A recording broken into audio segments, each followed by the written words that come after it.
These are the ingredients you use to make this absolutely delicious meaty onion soup. Let's start. Cut the onions in half and then across. Don't be scared, it uses a lot of onions. Strengthen the onion flavor by adding some of our green onion seasoning. Toss it through. Olive oil in the pot. Add the bacon offcuts and brown them until they start drawing the fat. Now we add the onions, stir those through and sweat them for a while until they are soft. When they are soft, add the garlic. Don't be scared, there's a lot of garlic. The shin is nicely seasoned with garlic pepper seasoning, both sides. No need to brown the shin. We've done a lot of browning with the bacon offcuts and the onions. Add the stock.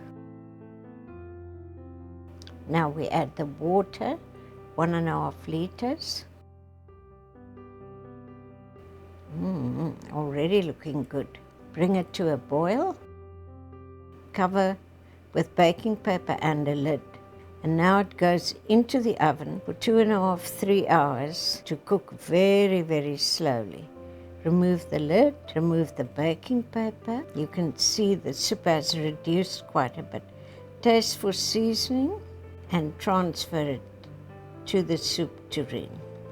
And there's your soup, a meal in one. This is an easy way to make cheesy toast. French loaf, cut it on the diagonal. Put olive oil on the sandwich maker.